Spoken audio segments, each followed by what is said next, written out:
কি কন? হাই আল্লাহ, ওয়াজিব। তো যদি ওয়াজিব বাদ দেন ইচ্ছা করে, তাহলে কি গুনাহ হবে না? তো এই জন্য একটু সালামের জবাবটা জোরে সরে প্রথমে একটা হাদিস শোনাই। আল্লাহ বলেন, ওয়াইজা হুইয়িতুম বিত্তাহিয়াইহি ফাহাইয়ু, তোমরা যখন সালাম দিবা তখন উত্তম পদ্ধতিতে সালাম দিও, আর যারা সালামের জবাব দিবা তারা সালামদাতার অনুরূপভাবে উত্তম পদ্ধতিতে সালামের জবাবটা দিও। তাহলে উত্তম পদ্ধতিতে ভালো করে সালাম জবাব দিতে হবে। আমি এ প্রসঙ্গ নিয়ে আর বাড়াবাড়ি যাচ্ছি না।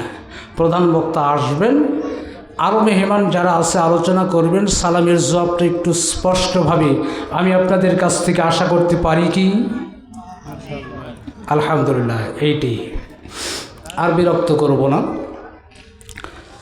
আলহামদুলিল্লাহ, আলহামদুলিল্লাহিল্লাযী কাফা ওয়া সালামুন আলা وسلام على عباده الذين اصطفى أما بعد فقد قال الله أعوذ بالله من الشيطان الرجيم بسم الله الرحمن الرحيم إن الله وملائكته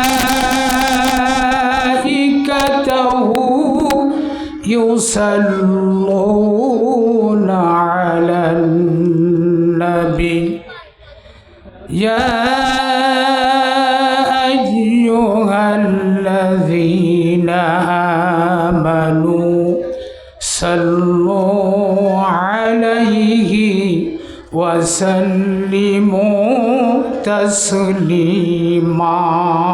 সকলে একটু জবান করে পড়ি, আল্লাহুম্মা صل على محمد وعلى آل محمد كما صليت على إبراهيم وعلى آل إبراهيم إنك حميد مجيد اللهم بارك على محمد وعلى آل محمد كما باركت على إبراهيم وعلى آل إبراهيم إنك حميد مجيد أما بعد فأعوذ بالله من الشيطان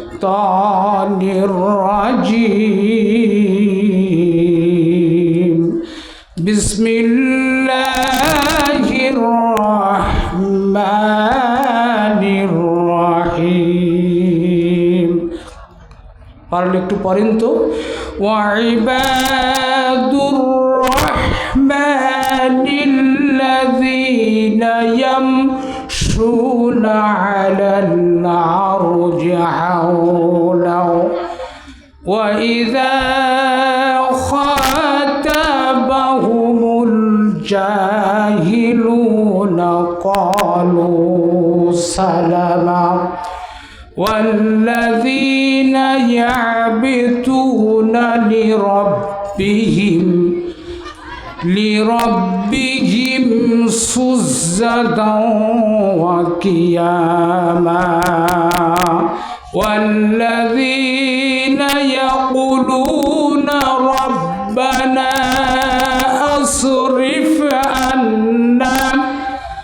أصرف عنا عذاب جهنم إن عذابها كان غراما آمنت بالله أما بعد وعن أبي هريرة رضي الله تعالى عنه قال قال رسول الله صلى الله عليه وسلم لا يدخل الجنة أحد في قلبه مثقال حبة خردل من الكبر.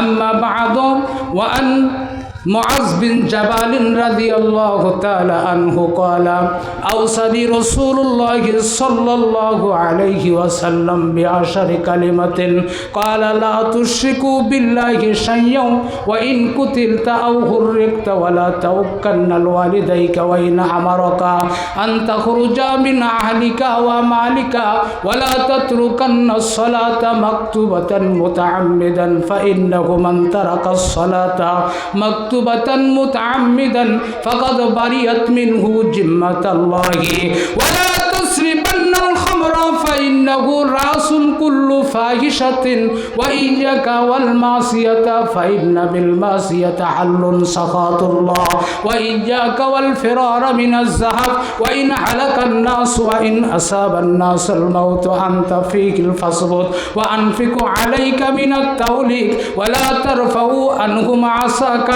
عذابا وكفهم في النار رواه الأحمد.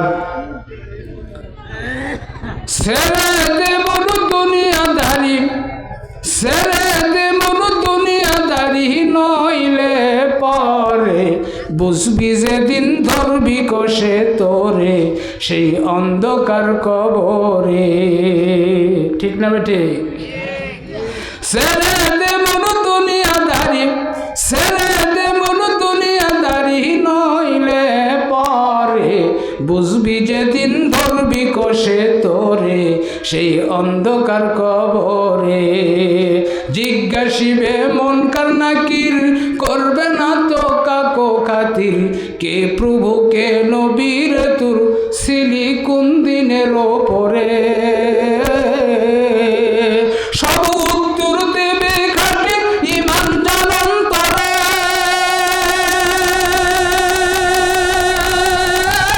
থাকলে সাথে ইমান আমুল থাকলে সাথে ইমান আমুল ভয় কি রবে তোরে বুঝবি যেদিন ধরবি কষে তোরে সেই অন্ধকার কবরে।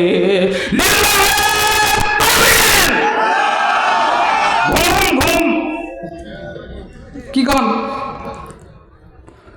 এই সামনের এই কয়েক ভাই দেখতেছি, আরগুলো কি মনে করতেছেন যে একটু বক্তার ভাব ভঙ্গিমা দেখি না? কি কন কি আর দেখবেন? গতবারে তো দেখছেন, দেখেন না? গতবারে আপনাদের খেদমতে এসেছিলাম, এবার আল্লাহ পাক নিয়ে আসছেন। তো একটু দয়া করে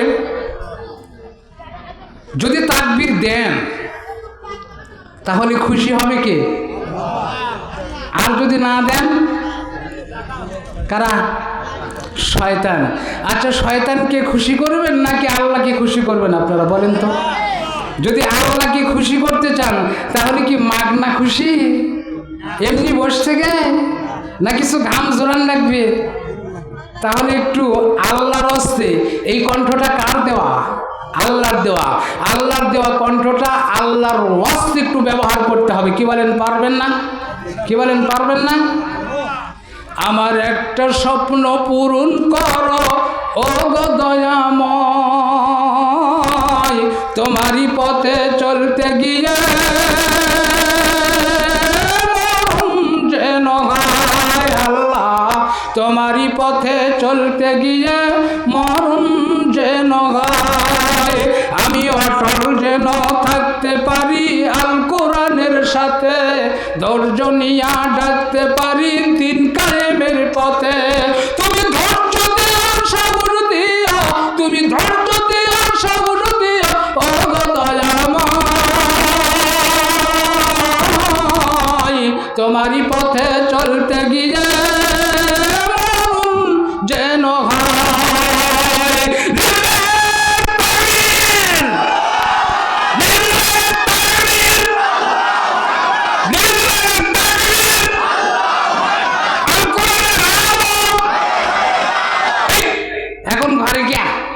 সংসদে এখন কি কন? এতদিন তো মুখ লাগাম পরিহিত অবস্থা অবস্থায় ছিল, কি বলেন তাই না? এতদিন লাগাম পরিহিত অবস্থায়, বলতে গেলে জিবে কাটা, আর জিবে কাটার সময় নাই। সুতরাং এই জন্য একটু সংসদে জ্বালাতে হবে, কি বলেন, পারবেন না? এই সংসদে জ্বালাবো, আর হাদিসে রাখবো, কোরআন হাদিস যেখানে, যেখানে গান বাজনা যেখানে, আলহামদুলিল্লাহ। বুঝতে আল্লাহ যেন কবুল করে, কি বলেন তাই না? গানের আসরে দাম চাইেন না, এখানে কিন্তু প্রতিজ্ঞাবদ্ধ হয়ে গেলেন। এই জন্যে যা বলছেন এরা আলো কি যেন নিজেদের জীবন গড়তে পারেন। গানের আসরটা কি বলেন, ভালো আসর, ভালো জায়গা না। একটা হাদিস আবার মনে পড়ে গেছে, হাদিসটা শোনাই, তারপর আলোচনায় যাই। কি বলেন, বলবো? রাসূল বলেন, আল্লাহু আশাদ্দু উযুনান ইলার রাজুলি হাসানিন সাউতি বিল কুরআনি কিলা ইলা কাইনাতিহি। যদি বলেন আলহামদুলিল্লাহ, আরেকটু যদি বলুন আলহামদুলিল্লাহ। আল্লাহর নবী বললেন, সাহাবারা শোনো, জমিনের সমস্ত গায়িকারা একত্রিত হয়ে গিয়া গান আর বাজনা দিয়া সমস্ত মানুষগুলোকে মুগ্ধ করেও দিয়ে দেয়। নবী বললেন, সাহাবারা শুনে রাখো, তারপরেও ওই গান আর বাজনার চাইতে আমার আল্লাহর কাছে কোরআনের তেলাওয়াত হাজার হাজার কোটি কোটি গুণে শ্রেষ্ঠ। সুবহানাল্লাহ। সুতরাং আল্লাহর যেটা পছন্দ এটা চাই না, শয়তানের পছন্দ চাই। হাই, খালি কথা কয় না, পারে কি ব্যাপার, বুঝতেছেন না আমার কথা? আল্লাহর পছন্দ চাই না শয়তানের পছন্দ? আল্লাহর পছন্দ। তাহলে গানের আসর ছেড়ে দিয়ে কোরআনের এই মাহফিল, এই রকম মাহফিলে বসতে হবে। যদি বসতে পারেন, আরেকটা হাদিস শোনাই, মনে পড়ে গেছে, আরেকটা হাদিস শোনাই। রাসূল বলেন, মান আকবারাত কালিমাহু ফি সাবিলিল্লাহ আরাবাল্লাহু আলান নার। যদি বলুন সুবহানাল্লাহ, আরেকটু যদি বলুন আলহামদুলিল্লাহ। রাসূল বলেন, যদি কোনো ব্যক্তি কোরআনের আলোচনা শোনার জন্য, কোরআনুল কারীমের দর্শ শোনার জন্য, কোরআন শেখার জন্য যদি ঘর থেকে বের হয়, এই বের হওয়ার কারণে, কদম ফেরার কারণে রাসূল বলেন ওই ব্যক্তির জন্য জাহান্নামের আগুনটাকে আল্লাহ হারাম করে দিয়ে দেন। সুবহানাল্লাহ ওয়া বিহামদিহি। শুধু তাই নয়, আরেকটা হাদিস শোনাই। রাসূল বলতেছেন, এইভাবে যখন মাহফিলে বসবেন, লাস্ট পর্যন্ত থাকবেন, এদেরকে লক্ষ্য করে একদল ফেরেশতারা আল্লাহর পক্ষ থেকে নির্দেশিত হয়ে বলতে থাকেন, কি বলেন জানেন? কুমু, এই তোমরা উঠো, মাগফুরাকুম, আল্লাহ তোমাদেরকে মাফ করে দিয়েছেন, তাবুদ্দালাকুম সাইয়্যাতিকুমুল হাসানা, আর তোমাদের আমলগুলোকে আল্লাহ গুনাহের পরিবর্তে সওয়াব দিয়া পরিপূর্ণ করেছেন। সুবহানাল্লাহি ওয়া বিহামদিহি। সুতরাং এরকম একটা মাহফিলে আপনারা বসতে পারছেন, এই জন্য খুশি না বেজার? যদি কোন খুশি না বেজার? যদি খুশি হয়ে থাকি, তাহলে খুশি খুশি দিল থেকে, অন্তর থেকে ওই মাবুদের শুকরিয়া আদায় করি, পড়ি আলহামদুলিল্লাহি রাব্বিল আলামিন। এরপরে দরুদ এবং সালাম পেশ করছি সেই রাসূলের প্রতি, যে রাসূলের অত্যন্ত পরিশ্রম, বুকের তাজা রক্ত শ্রমের বিনিময়ে ইসলাম ধর্ম পৃথিবীর জমিনে প্রতিষ্ঠিত হওয়ার কারণে আমরা মুসলমানদের ঘরে জন্ম নিয়ে ইসলাম ধর্মের অনুসারী হিসাবে এখন পর্যন্ত মুসলমানের পরিচয় দিতে পারছি। সেই রাসূলের প্রতি আমাদের পক্ষ থেকে অসংখ্য দরুদ এবং সালাম সকলেই পড়ি সাল্লাল্লাহু। এই যে ভাইটা একটু জোরে জোরে বলতেছেন, আল্লাহ এর প্রতি রহম করেন, বালা মুসিবত থেকে মুক্ত রাখেন। আরগুলো কি হলো আমি বুঝতে পারতেছি না। আল্লাহ কিয়ামতের দিন আরেকটা আয়াত মনে পড়ে গেছে, শুনে দেখেন। আল্লাহ বলছেন, আল ইয়াউমা নাখতিমু আলা আফওয়াহিহিম ওয়া তুকাল্লিমুনা আইদিহিম ওয়া তাশহাদু আরজুলুহুম বিমা কানু। আলেম ওলামা পাশে নেই, বলে একটু বসেন তো পাশে। বিমা কানু ইয়াকসিবুন। আল্লাহ বলেন, কিয়ামতের কঠিন মুসিবতের দিনে আল্লাহ মানুষের হাত পা এগুলো খুলে দিবে, জবান খুলে দিবে, মুখের জবান বন্ধ হয়ে যাবে। আজকে তো জবান খোলা, আল্লাহ ইচ্ছা করলে আজকে আপনার জবান খুলে দিয়ে আপনাকে বোবা বানাতে পারতেন না? কি বলেন, পারতেন না? আল্লাহ বোবা না বানাই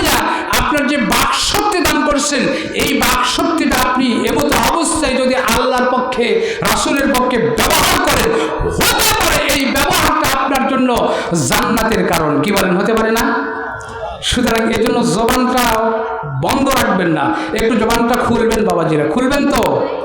জবানটা একটু খুলবেন। যাই হোক, আমি এই প্রসঙ্গ নিয়ে আর সামনে মোটেও যাব না, আমি সরাসরি আলোচনা শুরু করতে চাচ্ছি। তা আমি আজকের দিনে আপনাদের সামনে যে বিষয়টা নিয়ে আলোচনা করতে চাচ্ছি সেটি হলো ইবাদুর রহমান, অর্থাৎ রহমানের বান্দা।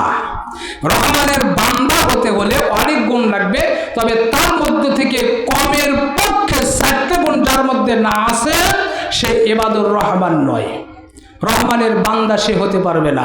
আর যদি রহমানের বান্দা না হতে পারে ওই ব্যক্তির জন্য জান্নাত নসিব হবে না। আল্লাহ বলবেন, ওরা আমার বান্দা না, আমিও ওদের রব না। সুতরাং এই জন্য আমাদেরকে এই ইবাদুর রহমানের 4টা গুণ, এই 4টা গুণের উপরে আলোচনা করার জন্য চেষ্টা পাবো। কতদূর পারবো জানি না, তবে যতটুকু সম্ভব আমি আপনাদের সামনে এই আলোচনাটা তুলে ধরব। যতক্ষণ পর্যন্ত প্রধান বক্তা না আসছে আমি আলোচনা করব। আপনারা একটু নিরিবিলিতে, কেউ ওঠা বসা না করে মনের কান দিয়ে আলোচনাটা শুনবেন তো ইনশাল্লাহ, নাকি ভাগবেন? ভাগবেন? আলহামদুলিল্লাহ, আল্লাহ আপনাদের কবুল করুক, বলি আল্লাহুম্মা আমিন। তো আর কোনো ভূমিকাই দিচ্ছি না, সরাসরি আলোচনাটা শুরু করতে চাচ্ছি। আমি যে আয়াতটা পড়ছি এটি হলো সূরা ফুরকান। কি সূরা বললাম কোন তো? আসসালামু আলাইকুম। ও একটা প্রোগ্রামে আসি এমন তো অবস্থায়, তো আপনারা এক কাজ করেন, ওই যে নাম্বারটা দিছি ওই নাম্বার, ওই নগদ অ্যাকাউন্ট করা আছে, ওখানে টাকা পাঠিয়ে দেন, আলহামদুলিল্লাহ সমস্যা হবে না। আর 2 তারিখ তো আমি ডায়েরি করে রাখছি, সমস্যা নেই। হ্যাঁ, জানুয়ারি 2 তারিখ ডায়েরি করছি। আচ্ছা আচ্ছা, এখন কথা বলেন না, একটু প্রোগ্রামে আসছি, ডিস্টার্ব হয়। আচ্ছা আচ্ছা আচ্ছা আচ্ছা আচ্ছা, আসসালামু আলাইকুম। তো আমি যেটা বলতেছিলাম ইবাদুর রহমান, তো এই ইবাদুর রহমান আল্লাহর বান্দা হতে হলে কয়টা গুণ লাগবে? 4টা গুণ। কোন সূরার নাম বলছি? সূরা ফুরকান। আলহামদুলিল্লাহ, আলহামদুলিল্লাহ। একটা লোক যদি আপনার ওই সক্রিয় হয় এটাই যথেষ্ট হয়ে যাবে। একটা ভাই খুব ভালো জবাব দিচ্ছেন, বুঝতে পারতেছেন মনে হয়, তার জন্য আমি প্রাণ খুলে দোয়া করব। তো যাই হোক, আসেন, আমি যেটা বলছিলাম সেটি হলো সূরা ফুরকান, আয়াত নাম্বার হলো 63, 64, 65। কয়টা আয়াত পড়ছি? 3টা। 63, 64, 65 মনে থাকবে তো? কোন সূরা? সূরা ফুরকান, আয়াত নাম্বার 63, 64, 65 মনে থাকবে তো? আবার কেউ যদি জিজ্ঞেস করে কি আলোচনা শুনলা, তখন যেন আবার বলেন না যে কি যে শুনলাম সেটাই তো বুঝিচ্ছি না, এরকম যেন না হয়। অতএব একটু বোঝার চেষ্টা করবেন, কারণ যদি না বুঝেন তাহলে তো এখানে আসার কোনো লাভ হবে না। লাভ হবে কি? এই জন্য বলা হয়, ওরে খিয়ালে রাখিও মন, খিয়াল হারা হইলে তোর সব যাবে তো কারণ, খিয়ালে রাখিও মন। কি বলেন? খেয়াল যদি রাখেন আলহামদুলিল্লাহ ভালো, খেয়ালে যদি না রাখতে পারেন সব আকারণ যাবে। এজন্য একটু খেয়াল করে শোনেন। তো ইবাদুর রহমানের 4টা গুণের প্রথম নাম্বার গুণ, ওয়াইবাদুর রহমানিল্লাযীনা ইয়ামশুনা আলাল আরজি হাওনা ওয়া ইযা খাতাবাহুমুল জাহিলুনা ক্বালু সালামা। জোরে কোন আল্লাহু আকবার, আরেকটু জোরে বলুন আল্লাহু আকবার। ওয়াইবাদুর রহমানিল্লাযীনা ইয়ামশুনা আলাল আরশ, আল্লাহ বলেন আমি ইবাদুর রহমান, আমি আল্লাহ, আমি রহমান, আমার বান্দা যারা হবে, আল্লাহ বলেন বান্দারে তারা হবে দুনিয়াতে একেবারে পরিপূর্ণভাবে, তার পরিপূর্ণভাবে অহংকার মুক্ত, তারা হবে ভদ্র, তারা হবে নম্র, তারা হবে দুনিয়ার জমিনে একেবারে বিনয়ী, তারা হবে অহংকার মুক্ত। মুক্ত হয়ে যাবে, একেবারে সর্বদিক দিয়া অহংকার থেকে তারা হবে নিরহংকার। নিরহংকার হতে হবে, বিনয়ী হতে হবে, 1 নম্বর গুণ। এখন বলেন তো আমরা কি অহংকার মুক্ত না যুক্ত?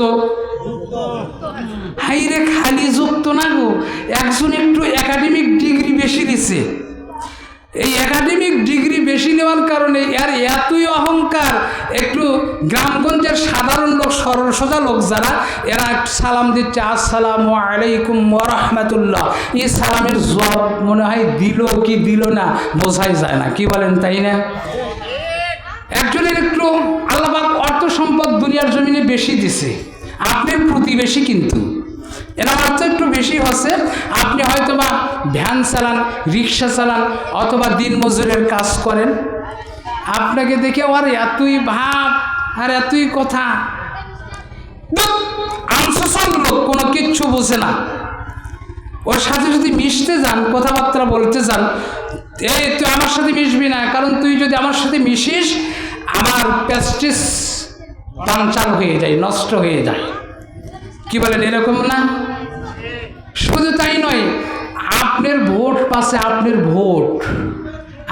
ভোট দিয়ে মেম্বার হতে পারে, যখন মেম্বার ছিল না, প্রার্থী যখন, তখন আপনি ওই ক্যাদুর মধ্যে, আমরা তো কৃষিজীবী মানুষ, ধান টান লাগাই ক্যাদুর মধ্যে, কি বলেন তাই না? ওই ক্যাদুর মধ্যে যে হাত ধরে সালাম দিয়ে কুটি রাখে আর কুটি না রাখে, ভাই তুমি তো আমার নিজেরই ভাই, সম্পর্কের ভাই, আর তোমার সাথে আমার যে কতটা আন্তরিকতা এটা তো আমি ভাষায় বুঝাতে পারি না, কি বলে এত কথা যেটা বলে শেষ নাই। ভোট যখন পায়ে মেম্বার হসে বাবা, তারপরে এখন আপনি গ্রামে থাকেন না কুটি থাকেন, নটেলাও, কি বলেন? এত অহংকার। শুধু তাই নয়, এই অহংকার করার কারণে আল্লাহ বলেন এদের পতন হবে। একদল আমাদের ভিতরে ছিল, আমাদের মাঝে শাসন করত, এত অহংকার ছিল, কয় 41 সাল, এখন কয় সাল? অতএব বেশি অহংকার, কি বলেন, ভালো? অহংকার বেশি ভালো না। অতএব এই অহংকারী স্বভাবটা পরিহার করতে হবে। পারবো তো ইনশাআল্লাহ? অহংকারী স্বভাব পরিহার করতে হবে, কারণ আল্লাহ বলেন, কি বলেন? কাইফা তাকফুরুনা বিল্লাহি ওয়া কুনতুম আমওয়াতান ফাআহইয়াউকুম সুম্মা ইউমীতুকুম সুম্মা ইউহয়ীকুম সুম্মা ইলাইহি তুরজাউন। জোরে বলুন আল্লাহু আকবার, আরেকটু জোরে বলুন আল্লাহু আকবার।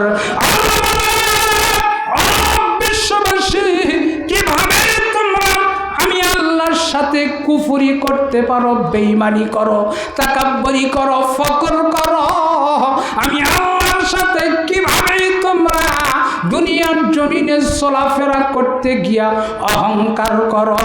আল্লাহ বলেন, বান্দারে তোমাদের প্রাণ ছিল না, জীবন ছিল না, আমি আল্লাহ তোমার জীবন দান করে দিয়েছি। বান্দা ওই জীবন পাওয়ার পরে তুমি দুনিয়ার জমিনে হিরো হয়ে গেছো, তুমি হয়েছো ডিসি, তুমি হয়েছো এসপি, তুমি মন্ত্রী, তুমি মিনিস্টার, তুমি বড় বড় অট্টালিকার মালিক, তুমি ধনী, তুমি পৃথিবীর জমিনে সবচাইতে হিরো যেই জীবনটা পেয়ে আল্লাহ কয়ে, বান্দারে এমন এক সময় আমার তোমার এসে যাবে, আল্লাহ কয়ে তোমার ওই জীবনটা দিয়া যেমনি তুমি দুনিয়ার জীবনে হিরো হয়েছিলে, ওই জীবন তোমাকে বানাইয়া দিব জিরো থেকে জিরো। যেরকম হিরো আল্লাহ কয় ওই জীবন পায় তুমি পৃথিবীতে হিরো, ওই জীবন কেড়ে নিয়ে তোমাকে বানাইয়া দিব আবার জিরো। কি বলেন, জিরো হবেন না? যেই সম্পদ পেয়ে আপনি অট্টালিকা তৈরি করছেন, যেই সম্পদের কারণে প্রতিবেশীর সাথে অহংকার করেন, যে চেয়ার পেয়ে আপনার এত দেমাগ, ওই চেয়ারে আপনি বসা আছেন, এমন অবস্থায় আল্লাহ কয় যা, এর বাড়াবাড়ি বেশি হয়ে গেছে, আজরাইল চলে যাও। আজরাইল আসছে, চেয়ারে বসা আছে, এক থাপ্পড় কানের নিচে, মাথা ঘুরতেছে, চেয়ার থেকে পড়ে গেছে। প্রভাবশালী লোক তো, অর্থ সম্পদশালী লোক, ওই মেডিকেলে ভর্তি করছে। মেডিকেলে ডাক্তাররা পরীক্ষা নিরীক্ষা করে বলতেছে এর ব্রেন স্ট্রোক। কি বলেন, ঠিক কিনা? আপনি যেই অট্টালিকার জন্য, সম্পদের জন্য অহংকার করতেছেন, সেই অট্টালিকায় একেবারে স্প্রিংয়ের গদি, খাটে শুয়ে আছেন। আল্লাহ কয় আর বাড়াবাড়ি বেশি আছে, যা তো আজরাইল। আজরাইল আসছে, বুকত এক থাপ্পড় মারছে, বুক ধড়ফড় করতেছে, কাঁপতেছে কাঁপতেছে কাঁপতেছে, নিয়ে গিয়ে মেডিকেলে ভর্তি করছে। ডাক্তাররা পরীক্ষা নিরীক্ষা করে বলছে এর হার্ট স্ট্রোক। কি বলেন, হয় কি হয় না? হার্ট স্ট্রোক, ওখানেই মারা গেছে। অ্যাম্বুলেন্স যুগে ওকে ব্যাক করছে, বাড়িতে পাঠাই দিছে। এখন বাড়িতে যখন পাঠাই দিছে, বেটার বউ বড়টা, আর বড় বেটা বলছে এই ঠিক আছে, খুলির আগারি ওখানে রাখো, ওখানেই তো ধোয়া, ওই মৃতকে ধুতে হবে। কি বলেন, তাই কিনা? ওখানেই ধোয়া লাগবে, সুতরাং ওখানে রাখো। অসম্মান, যে অট্টালিকার জন্য তোমার এত বড় অহংকার করলাম, সেই অট্টালিকা, সেখানে তোমার ওই ঘরে কেন, ওই বারান্দায় ওঠার মতো পাওয়ার জীবন যাওয়ার পরে আর নাই। কি বলেন, আছে ওই খুলির আগারে। শুধু তাই নয়, তোমার যে অহংকার, একজন গরিব মানুষ ভিক্ষা করে খায়, গরিব মানুষ, ওই গরিব লোকটাকে আপনাকে যেই সাদা কাপড় দিয়া কাফন পরানো হবে, ওই ধনী লোকটাকে ওই সাদা কাপড়েরই কাফন। কি বলেন, ঠিক কিনা? অসম্মান, শুধু তাই নয়, ওই গরিব মানুষটাকে যে ব্যক্তি ভিক্ষা করে খায়, ওই লোকটাকে যেই সূরা ফাতিহা দিয়া, যেই জানাজা দোয়া দিয়া জানাজা পড়ানো হবে, তুমি যত বড় টাকার মালিক হও, তোমাকে ওই সূরা ফাতিহা, ওই দোয়া দিয়ে জানাজা পড়ানো হবে। যদি কোন ঠিক কিনা? অসম্মান, শুধু তাই নয়, শুধু তাই নয়, তোমার জন্য যে 3.5 হাত মাটি, একজন গরিব মিসকিন, তার জন্য ওই 3.5 হাত মাটি তুমি কিচ্ছু নিতে পারবে না। একজন গরিব দুনিয়া থেকে কিচ্ছু নিতে পারবে না। কি বলেন, পারবে কি? পারবে না। তাহলে তোমার তো কিসের অহংকার, কিসের দেমা? অহংকারী বর্জন করো, ছেড়ে দাও, নইলে তোমার পরিণতি অত্যন্ত ভয়াবহ হবে। কতটুকু ভয়াবহ আল্লাহ বললেন, কি বলতেছেন?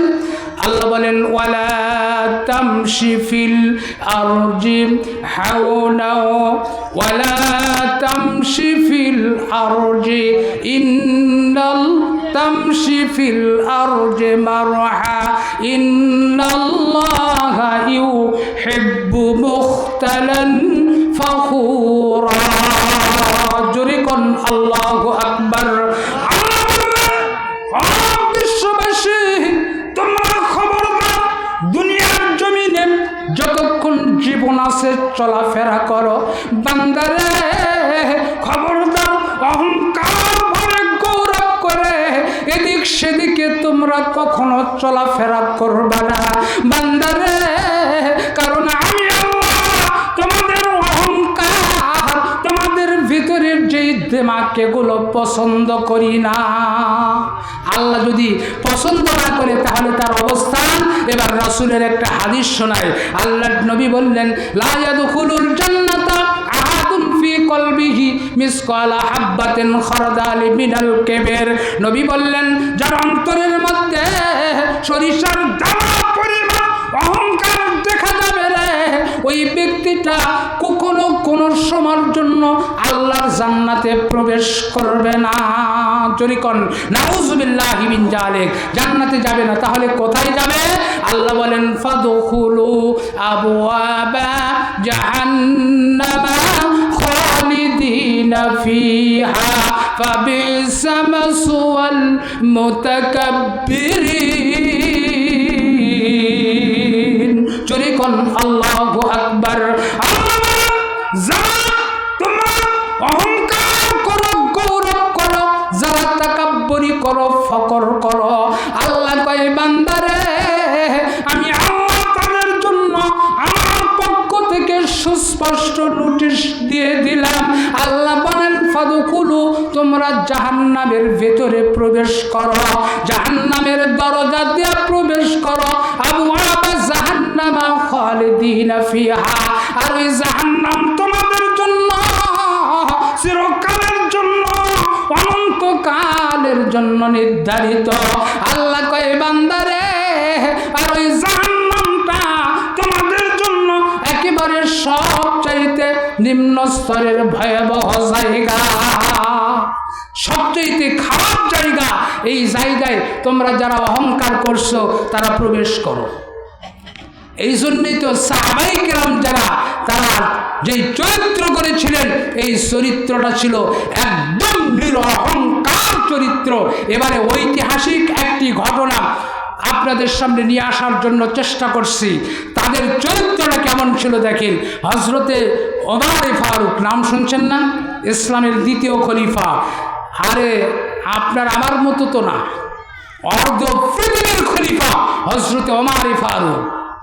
উনি যখন খেলাফতের নেতৃত্ব নিলেন, দায়িত্ব নিলেন, নেওয়ার পরে উনি রাত্রিবেলা ঘুরে ঘুরে তার প্রজাতির অবস্থাগুলো অবলোকন করতেন, দেখতেন। সুবহানাল্লাহি বিহামদি। কি নেতা আর আমাদের কি নেতা, ঘুরে ঘুরে দেখতেন। তো উনি একদিন রাত্রিবেলা ঘুরতে ঘুরতে দেখেন মদিনার একটু অনতি দূরে একটা বস্তি, আর এই বস্তিতে টিম টিম করে একটু আলো জ্বলছে। হযরতে ওমর ভাবলেন এখানে হয়তোবা কোনো মন্দ লোকের আড্ডা বসে গেছে। সুতরাং তিনি হাঁটি হাঁটি পা পা করে সেখানে চলে গেলেন। যাওয়ার পরে উনি দেখতেছেন একটা মহিলা, এই মহিলাটা একটা উনুন, একটা হাঁসাল, কি বলেন আপনারা, কি বলেন, হাঁসালের উপরে একটা পাতিল দিয়া কি যেন জাল দিচ্ছে। আর তিনটা সন্তান অঝোর নয়নে কেঁদে কেঁদে বুক ভাসিয়ে দিচ্ছে। একটা সন্তান জমিনে ধরাশায়ী হয়ে গেছে। হযরত ওমর সাথে সাথে এখান থেকে মহিলাকে ডাকছেন ভিতর থেকে, বাহির থেকে, মা গো, মা, এত রাত্রিতে তোমার ঘরে কান্নার আওয়াজ কেন? মা গো, কেনই বা এত রাত্রিতে তুমি কি বা জাল দিয়ে আগুন জ্বালাচ্ছ? মহিলাটার সাথে সাথে বলছেন, কে হে তুমি? কোথার থেকে ছুটে এসেছ? না জানি তুমি পথ ভুল করে এসেছ, সুতরাং তোমার পথে তুমি চলে যাও। এইবার হযরত ওমর নিজের পরিচয় গোপন করে বলছেন, মা গো, আমি আসলে পথ ভুল করি নাই, আমারই বলো এত রাত্রিতে তোমার সন্তানগুলো কাঁদে কেন? এবার মহিলা বলছেন, পথিকরে, আমি মনে করতেছিলাম তুমি তোমার পথ ধরে চলে যাবে, কিন্তু পথিকরে তুমি যখন আমার পাশে এসে দাঁড়িয়ে গেছ, আর আমার এই বস্তির পাশে এসে দাঁড়িয়ে দাঁড়িয়ে বারবার জিজ্ঞাসা করছো, আমার এই কারণগুলো জানার জন্য চাহিদা করতেছ, সুতরাং পথিক শুনে রাখো। অপথিক, তুমি তোমার পথ দিয়ে যখন না যে বারবার জিগাও, তাহলে তুমি শুনে রাখো। পথিকরে, এই তিনটা সন্তান আমার এক একটা শহীদের সন্তান, তিনজনই, সুতরাং তুমি পথিক শুনে রাখো। এই তিনটা সন্তানের ঘরে, আমার ঘরে একদিন নয়, 2 দিন নয়, আজ থেকে 3 দিন পর্যন্ত আমার ঘরে কোনো খাবারের ব্যবস্থা নাই।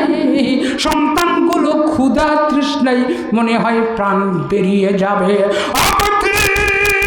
এই জন্য আমার সন্তানদেরকে আমি খাদ্য না দিতে পেয়ে এইভাবে পাতিলে কিছু পানি দিয়া, এইভাবে হাঁসালে উঠাইয়া দিয়া, আমি জাল দিয়া সন্তানদের বুঝাই।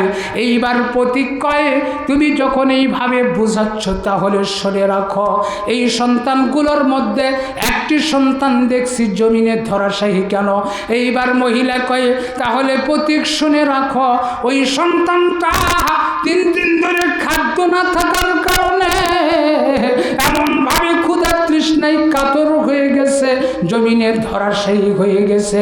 পথিক শুনে রাখো, এই ঘটনার প্রেক্ষাপটে যদি আমার একটা সন্তানের ক্ষতি হয়ে যায়, কাল কিয়ামতের কঠিন মুসিবতের দিনে, যেদিন লা ইকবালু মিনহা শাফাতাহু ওয়ালা ইউখাযু মিনহা আদলুন ওয়ালা হুম ইয়ানসুরুন, আল্লাহ কারো নিকট থেকে, যেই দিনে কারো নিকট থেকে কোনো সুপারিশ নেবেন না।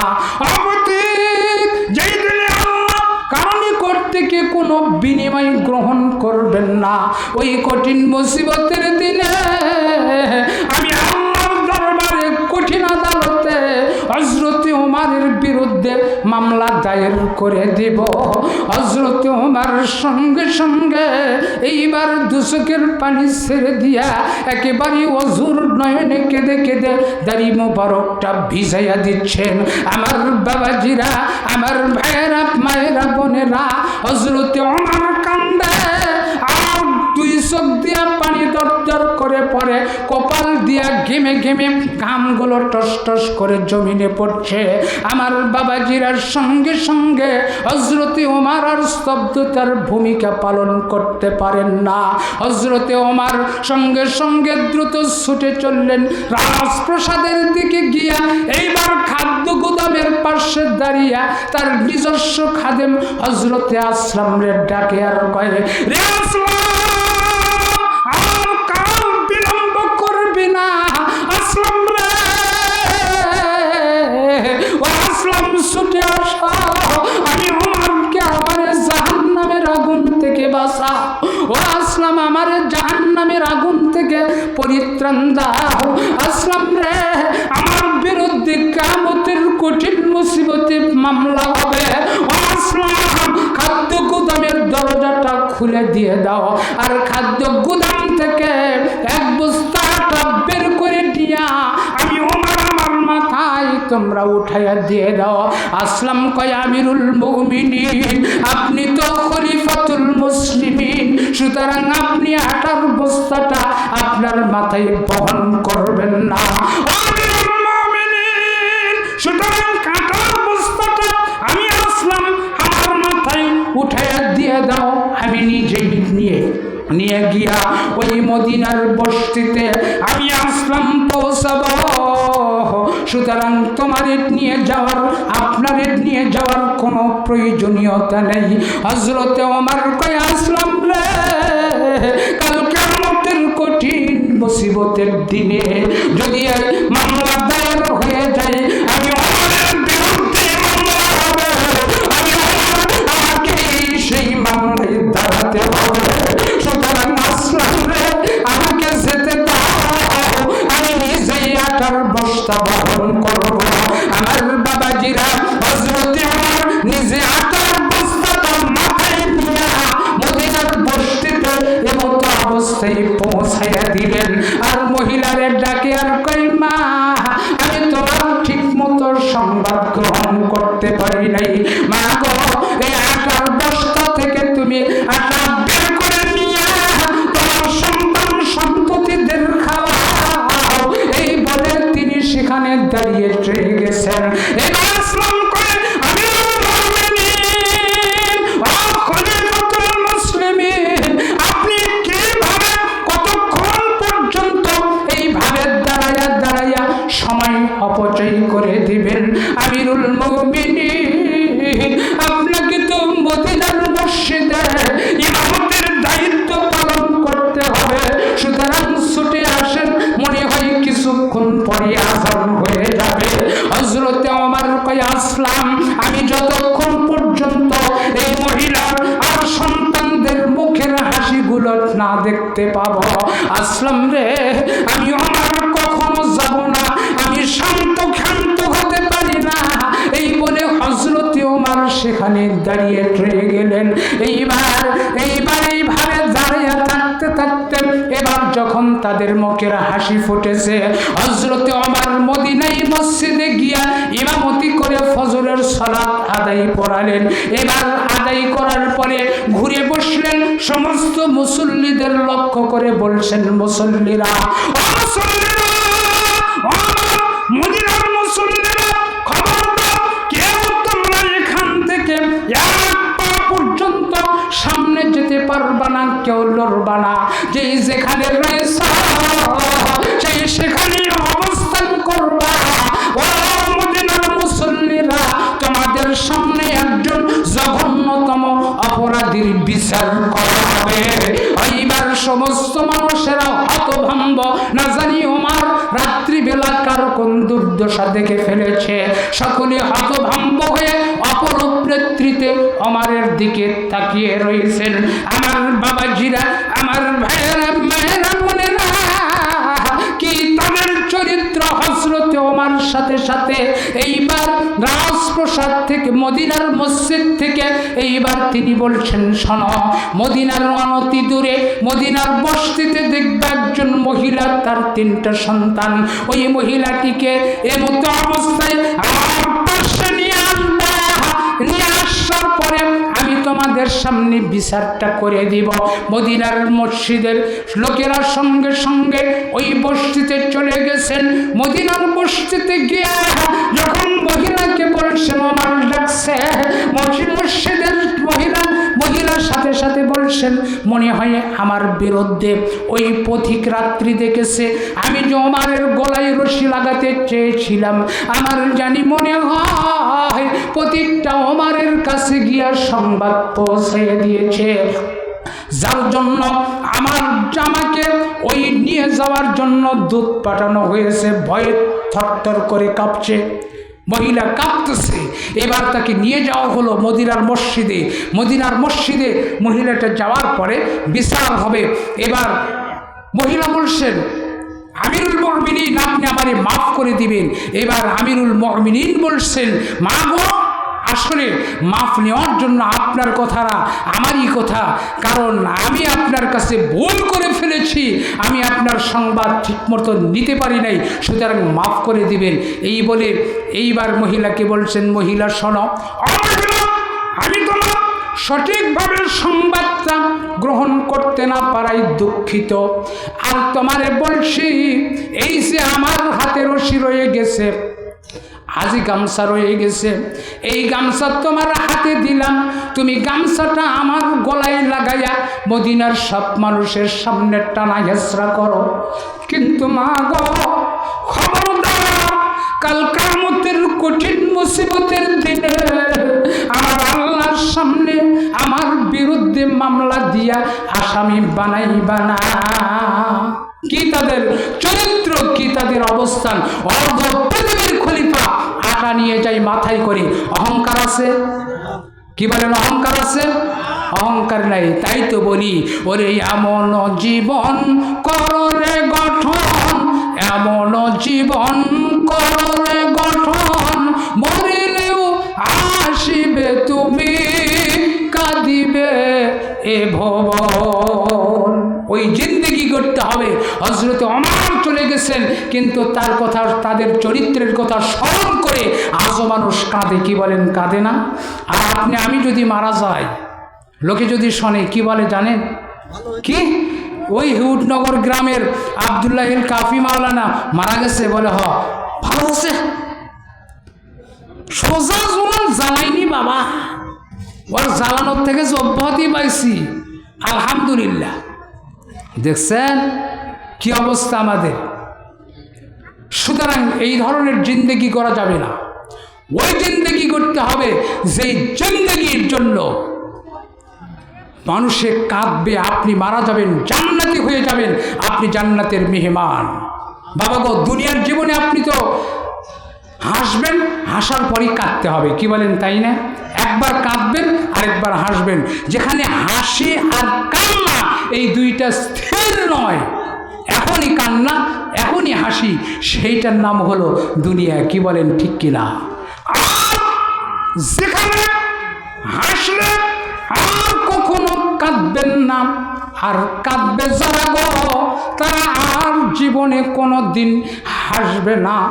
যারা হাসবে তারা জান্নাতি, আর যারা কাঁদবে তারা হবে জাহান্নামী। সুতরাং যেখানে হাসলে কাঁদা লাগবে না, আর কাঁদলে কখনো হাসা লাগবে না, সেই জায়গা, সেই স্থানটার নাম হলো আখিরাত। সেখানে গেলে আর হাসলে কাঁদবেন না, কাঁদলে আর হাসবেন না। বাবা গো, সেই জিন্দেগি আমাদের গড়ে তুলতে হবে। আমরা পারব তো ইনশাআল্লাহ। রব্বুল আলামিন আমাদের সবাইকে এই অহংকার মুক্ত জিন্দেগি গড়ার জন্য তৌফিক দিক, বলি আল্লাহুম্মা আমিন। তাহলে অহংকার মুক্ত জিন্দেগি ইবাদুর রহমানের কয় নাম্বার গুণ? হ্যাঁ, 1 নাম্বার গুণ, আলহামদুলিল্লাহ।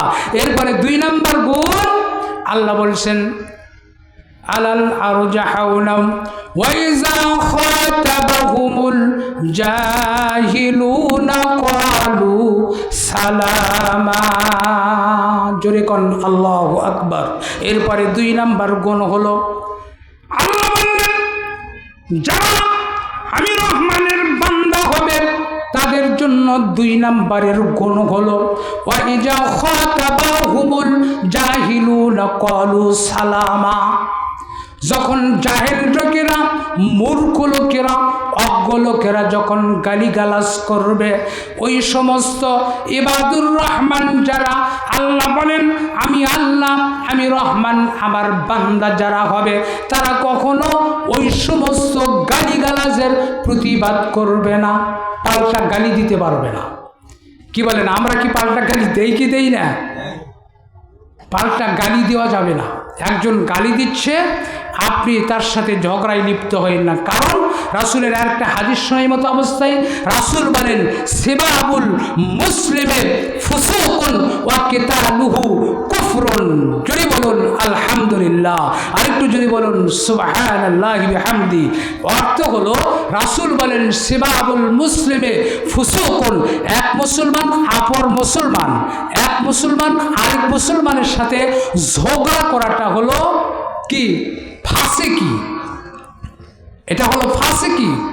ওয়া কিতালুহু কুফরুন, আর এক মুসলমান অপর মুসলমানকে হত্যা করা হলো কাফিরি। তার মানে যে হত্যা করবে সে কাফের, আর যে ঝগড়া বিবাদ করবে সে হলো ফাসিক। সুতরাং এই জন্য ঝগড়া বিবাদ থেকে আমাদেরকে দূরে থাকতে হবে। ঝগড়া বিবাদ করা যাবে না।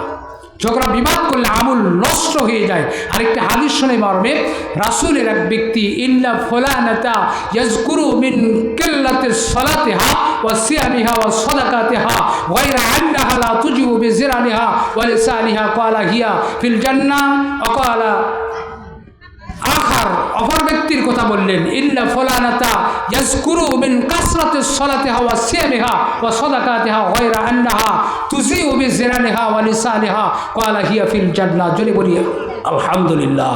অর্থ হলো রাসূলের কাছে এক ব্যক্তি গিয়ে বলছেন নবী গো, আমার পরিবারে 2টা মহিলা বাস করে। কয়টা মহিলা? 2টা মহিলা। নবী, একটা মহিলা মিন কাসরাতে সলাতেহা ও সিয়ামিহা ও সদাকাতেহা, বেশি বেশি করে দান করে, সদকা করে, সলাত আদায় করে।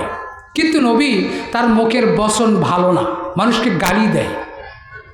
আরেকটা মহিলা অল্প করে দান করে, অল্প করে সলাত আদায় করে, অল্প করে আপনার সিয়াম পালন করে, রোজা রাখে, কিন্তু লোকটার মুখের বচন ভালো, মুখ ভালো, মুখ দিয়ে মানুষকে কষ্ট দেয় না।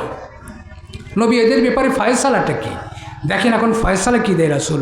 আল্লাহর নবী বললেন সাহাবারা শোনো, যার মুখ ভালো না ওই ব্যক্তিটার আমলও মাবুদের দরবারে গ্রহণযোগ্য না। যার মুখ ভালো ওই ব্যক্তির আমলটাই আল্লাহর দরবারে গ্রহণযোগ্য হলো।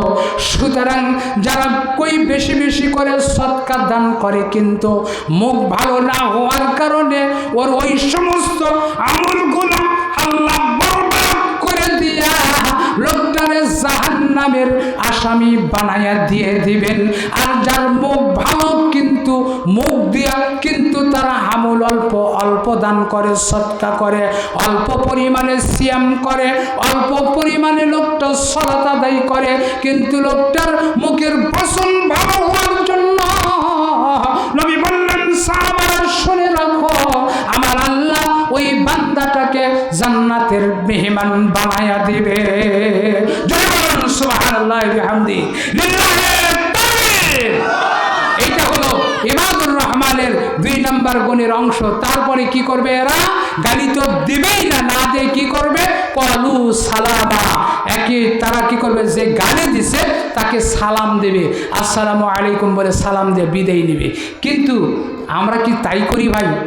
আমরা কি সালাম দিয়ে বিদায় নেই? সালাম দেই না। আল্লাহ বলেন যখন তোমরা ঘরে প্রবেশ করবা, ইয়া আইয়ুহাল্লাযিনা আমানু লা তাদখুলু বুয়ুতান গায়রা বুয়ুতিকুম হাত্তা তাসতানিসু ওয়া তুসাল্লিমু আলা আহলিহা। যখন ঘরে প্রবেশ করবা সালাম দিয়ে প্রবেশ করো। বিবিরে সালাম দিতে হয়। কি বলেন, আমরা কি সালাম দেই? বিবিরে সালাম দেই না। আমি এই যে তাবলিগ জামাত আছে না, টোপলা জামাত, একবার আমি তাবলিগ জামাতের সাথে গেলাম। নগর এলাকাতে। তো যাওয়ার পরে আমাদের এই তাবলিগের এক সাথী, ওই সাথী ভাইকে বলছে, ভাই বাড়িতে তো যাচ্ছেন, তো হেদায়তি বক্তব্য সেটি হলো বাড়িতে গিয়ে একটু সালাম দিবেন, সালাম, বউকে সালাম দিন। ওই এখন গার ফুলে কে বইয়ে আমারই সালাম দেওয়া লাগবে, বউ আমার দিবি, দেখছেন অবস্থা। লাগবে না ভাই, আপনি খান খান করছে, বই আমাকে সালাম দিবি। দেখেন কি অবস্থা। অথচ রাসূল বলেন, যদি কোনো ঘরে সালামের আদান প্রদান থাকে, স্বামী আর স্ত্রী দুইজনের মধ্যে সালামের আদান প্রদান থাকে, রাসূল বলেন ওই ঘরে ৯১ থেকে ১০০টা রহমত আল্লাহ নাজিল করেন। সুবহানাল্লাহ। এখানে তো সালাম দেই না ভাই, আমরা সালাম দেই এক জায়গায়, কোথায় জানেন? ওই পাশের বাড়ি যদি একটা বিউটিফুল সুন্দরী ভাবি থাকে, কি বলেন, সালাম দেওয়ার জন্য অপেক্ষা করি, আসসালামু আলাইকুম ভাবি কেমন আছেন গো, এই করছে আর ঢুকতেছে, তার কারণ আর যাওয়া লাগবে, ভাবি যে অবস্থায় থাকে থাক। এমন পরিস্থিতি আমি লক্ষ্য করছি, অনেক সময় দেখছি অনেকের সালাম দিয়া মহিলার সাথে, ভাবির সাথে হ্যান্ডশেপও করে। এই হ্যান্ডশেপ করতে করতে এক পর্যায়ে কোলাকুলি হয়ে যায়, কি বলে নয় কিনা, মনাকা হয়ে যায়। এই করতে করতে এক পর্যায়ে দেখা যায় কি, আপনার ওই দেবরের সাথে ভাবি 3টে সন্তান রাখিয়া বাইপাস রাস্তা দিয়ে আউট। কি বলেন, হয় না এরকম? আপনাদের এখানকার মা বোনদের কথা বলছি না বাবা, এখানকার এরা ভালো, আমাদের ওদিকের কথা বলছি। দেখা যায় ভাবি আউট হয়ে চলে গেছে। এর কারণ হলো পর্দা মেনটেন না করা। পর্দা মেনটেন না করার কারণে এই সমস্যাগুলো আমাদের ভিতরে তৈরি হয়ে গেছে। আচ্ছা একটা কথা বলি, বলেন তো, গাছ যে আমরা রোপণ করি, গাছ, আচ্ছা ছোট গাছে বেড়া দেওয়া লাগে নাকি বড় গাছ বেড়া দেওয়া লাগে? কোন তো একটু জবাব দেন। ছোট গাছ, তার কারণ ছোট গাছ ছাগল লাগে, কি বলেন তাই না? আর বড় গাছগুলো কি ছাগল লাগে? লাগে না, যার জন্য ছোট গাছ বেড়া দেওয়া লাগে। আর আমরা উল্টো করছি, এই যে যেগুলো আপনার একটু প্যারাগন অফ বিউটি, খুব সুন্দর মহিলা, যেগুলো চামড়া টান টান আছে ভালো, এগুলো করছে কি একেবারে অর্ধ উলঙ্গ। সিরাজগঞ্জ প্রোগ্রাম করছি, প্রোগ্রাম করে ফিরে আসতেছি, চেয়ারম্যান সাহেব তার স্ত্রীকে ওই মোটরসাইকেলের পিছিয়ে নিয়ে আসতেছে, কাপড় একটা পরেছে, শাড়ি একটা পরেছে, মনে হয় মশারি। আমি বলছি, ভাই আসসালামু আলাইকুম। ওয়ালাইকুম আসসালাম। ভাই কে আপনি? বলে ওই যে গতদিনের সভাপতি ছিলাম। ও আচ্ছা, চেয়ারম্যান সাহেব আপনি? হ্যাঁ। তো এটা ভাবিকে কি পরেছেন, শাড়ি না মশারি? জানতো হুজুর, দেখছেন, জানতো হুজুর। আচ্ছা ঠিক আছে, তোমার কাজ তুমি করো। চলে আসলাম। আজকে আমাদের অবস্থাও তাই হয়েছে, অর্ধউলঙ্গ পোশাক। এই অর্ধউলঙ্গ পোশাক পরে এরা এদিক সেদিকে চলছে, যেগুলো সুন্দরী। আর যেগুলো বুড়ি হয়ে গেছে, দাদি নানি, যেই গাছে আপনার ছাগল লাগেই না, বড় গাছে ছাগল লাগে, এটা ছাগল লাগেই না, যেগুলো বুড়ি হয়ে গেছে, যার দিকে মানুষ চোখ দিয়ে তাকালেই দেখবে না, তাই করছে কি বোরকা পরে খুটখুট করে যাচ্ছে। ওই যে আপনার নাতি বউ, নাতি, এগুলো অর্ধউলঙ্গ করে নিয়ে বাস রাস্তা দিয়ে চলছে। কি বলেন, এমতো অবস্থায় এই পরিবেশ থেকে যুবকেরা, এরা কি পরিবেশ নষ্ট করবে নাকি পরিবেশ ভালো রাখবে? বলেন তো, এরা নষ্টই করবে। এই জন্য আমাদের অবস্থা খুব খারাপ হয়ে গেছে। একটা কথা আপনাদের শুনে দেখেন, এক ব্যক্তি, মন খারাপ করতেছেন নাকি, এক ব্যক্তি করছে কি, কোলা বেছে, কোলা নিয়েছে, বেছে প্রত্যেক দিন 2 টাকা করে পিস কলা বেছে। তো বাড়িতে আছে, বউ করছে যে আর এই কলাগুলো 2 টাকা করে পিস একবারে শোষা সহ, শোষা জল ছিলে নিয়ে যাও, তাহলে তো আরও দাম বেশি হবে। ই করছে, হ্যাঁ তাই তো। শোষা ছিলে নিয়ে ওই চলে গেছে। যাওয়ার পরে ওই যেই কলার শোষা নেয়, তার উপরে মশামাছি বসে কি বসে না? কোন তো মশা বসছে, মাছি বসছে। এটা দেখে কোনো যুবক, কোনো মানুষ আর কলা কিনে নিচ্ছে না। এখন এই করছে কি, কলা বেচতে না পেয়ে কলা নিয়ে রাস্তা দিয়ে চলছে আর গান গাচ্ছে। কি কন, গানটা কমো নাকি? কন তো গান গাচ্ছে, ও তোমরা আসো নাকি কেউ আমার কলার খরিদ্দার, আমার কলা লইলে দিব, আমার কলা লইলে দিব। দিব 2টা টাকা পুরস্কার বাবা, 2টা টাকা পুরস্কার। তার মানে কলালে 2টা টাকাও দেবো।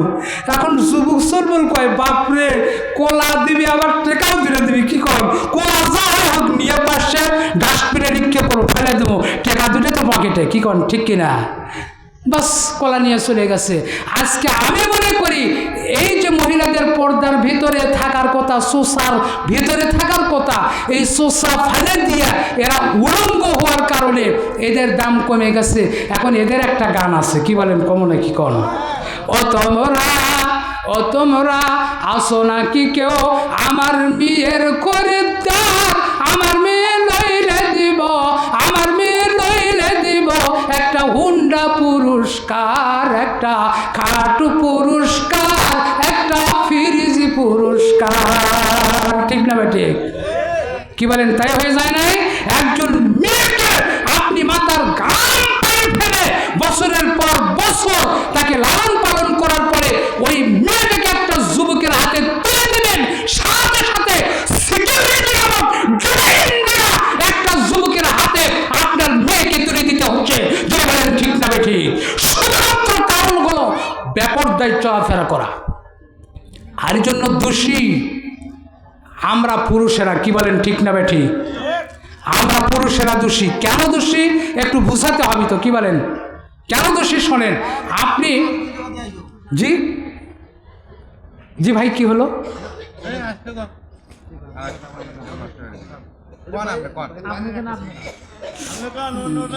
ও আচ্ছা, যাই হোক মাইন্ড করেন না, আমি মনে করছি আমাকে বলছে মনে হয়। আচ্ছা যাই হোক, আমি যেটা বলতেছিলাম সেটি হলো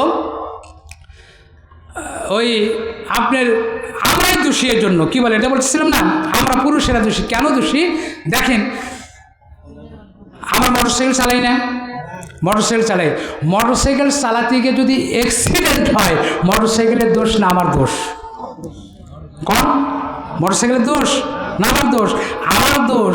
আল্লাহ বলেন আর রিজালু কাওয়ামুনা আলান নিসা, পুরুষেরা হলো নারীদের অভিভাবক, এদেরকে গাইডলাইন করব পুরুষ যারা তারা। কিন্তু আমরা গাইডলাইন না করতে পারাই এরা বেপরদা হয়। কি বলেন ঠিক কিনা? সুতরাং এটা আমাদের দোষ। এই জন্য রাসূল বলেছেন সালাসাতা লা ইয়াদখুলুল জান্নাতাল আকালি ওয়ালিদাইহি ওয়াদ দায়ুস ওয়ার রাজুলাতান নিসা। যদি বলুন সুবহানাল্লাহ। আল্লাহর নবী বললেন সাহাবারা শোনো, সালাসাতা লা ইয়াদখুলুল জান্নাতা, আল্লাহর জান্নাতে প্রবেশ করবে না 3 ব্যক্তি। নবী বললেন সাহাবারা শুনে রাখো, লা ইয়াদখুলুল জান্নাতাল আকালি ওয়ালিদাইহি। নাম্বার 1 ব্যক্তি হলো যেই সমস্ত ব্যক্তিরা তাদের পিতামাতার অবাধ্য চলাফেরা করবে। নবী বললেন ওরা জান্নাতে প্রবেশ করতে পারবে না। ওয়াদায়ুসা, আর 2 নাম্বার হলো যারা দায়ুস হবে ওরা।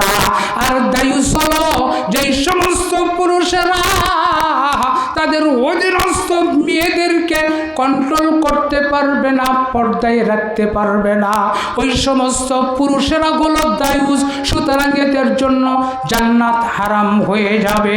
নবী বললেন সাহাবারা শুনে রাখো, এরপরে 3 নাম্বার ব্যক্তি হলো ওয়ার রাজুলাতান নিসা, যেই সমস্ত মহিলারা পুরুষের পোশাক পরিধান করে এদিক সেদিকে চলবে, অর্ধ উলঙ্গ অবস্থায় চলাফেরা করবে। নবী বললেন ওই সমস্ত মহিলাদের জন্য আমার আল্লাহ সুবহানাহু ওয়া তাআলা একেবারে জান্নাত খানা হারাম করে দিয়ে দিবে। সুবহানাল্লাহ বিহামদি। সুতরাং এই জন্য আজকের বর্তমানে লক্ষ্য করে দেখুন, রাসূল বলেন পুরুষ যারা তারা কাপড় পরবে, প্যান্ট পরবে টাকনুর উপরে, আর মহিলারা পরবে টাকনুর নিচে। আজকে দেখেন তো মহিলাদের অবস্থা, পায়জামা নিচে বারে হাই হাই রে, চলচ্চিত্রর কোন নায়ক নায়িকার যে অনুসরণ করে পায়জামার মাঝখানে আবার কাটা। কি বলেন কাটা না? তার মানে দেখো আমার চেহারা কেমন, রং কেমন। আর কিছু পুরুষ দেখবেন এরা করছে কি, পায়জামা পরছে একেবারে টাকটুর নিচে, এমন পরিস্থিতি মনে হয় রাস্তা ঝাড় দিয়ে যাচ্ছে, ঝাড়ুদার ওই। রাসূল বলেন টাকনুর উপরে পড়ে, এরা পড়ছে নিচে, মহিলাদের নিচে পড়তে বলছেন, এরা পড়ছে উপরে। কি বলেন, তাই না? এই জন্য আমি বলি, ও ভাই, বাংলাদেশের এই কি নীতি, পুরুষ হয়ে যায় নারী জাতি, বাংলাদেশের এই কি নীতি, পুরুষ হয়ে যায় নারী জাতি, কে বা নারী কে বা পুরুষ না করা যায় অনুমান, মন দিয়া শোনো গো বাংলার মুসলমান। ঠিক না বে ঠিক? পুরুষ নারীর মতো আর নারী পুরুষের মতো চলাফেরা। সুতরাং আমার মায়েরা বোনেরা, এই জন্য আপনাদেরকে পর্দা মেনটেন করতে হবে, পর্দার মধ্যে থাকতে হবে। রাসূল বলেন আল মারাতু ইযা সাল্লাত খামসা। যেহেতু মহিলা আছে, কিছু কথা এদিকে না বললেই না, যার জন্য আমি এদিকে কথাটা নিয়ে আসতেছি। এরপরে আপনাদের ওই 4টা গুণ শোনাবো ইনশাল্লাহ। রাসূল বলেন আল মারাতু ইযা সাল্লাত খামসা ওয়া সামাত শাহরাহা ওয়া আহসানাত ফারজাহা ওয়া আতাআত বালাহা ফালতাদখুলু মিন আইয়ি আবওয়াবুল জান্নাতের শাহাদ। জোরে বলুন সুবহানাল্লাহ। আল্লাহর নবী বললেন, যদি কোনো মহিলা 5 ওয়াক্ত নামাজ সঠিকভাবে আদায় করে, ওয়াসামাত শাহরাহা রমজানের রোজা রাখে, আহসানাত ফারজাহা সতীত্বের হেফাজত করে, পর্দা মেনটেন করে, ওয়া আতাআত বালাহা স্বামীদের খেদমত করে, রাসূল বলেন ফালতাদখুলু মিন আইয়ি আবওয়াবুল জান্নাতের শাহাদ। ওই ব্যক্তি জান্নাতের, ওই মহিলা জান্নাতের যে কোনো দরজা দিয়া আল্লাহর জান্নাতে প্রবেশ করবে। সুবহানাল্লাহি বিহামদি। আল্লাহর জান্নাতে প্রবেশ করবে যে দরজা দিয়া। আজকের মহিলারা স্বামীদের বাধ্য না অবাধ্য? অবাধ্য। আপনি গিয়ে বলছেন কে গো, রাত্রিতে গেছেন, গিয়ে বলছেন কে গো, অনেক রাত্রি আসলাম, রাত্রি হয়ে গেল, ঘরে আসলাম, খিদে লাগলো, তো ক্ষুধার জন্য খাদ্যের প্রয়োজন, একটু ভাত দাও তো, ওই ডাইনিং টেবিলে আছে, যাও। কি বলেন, ঠিক কি না? পানি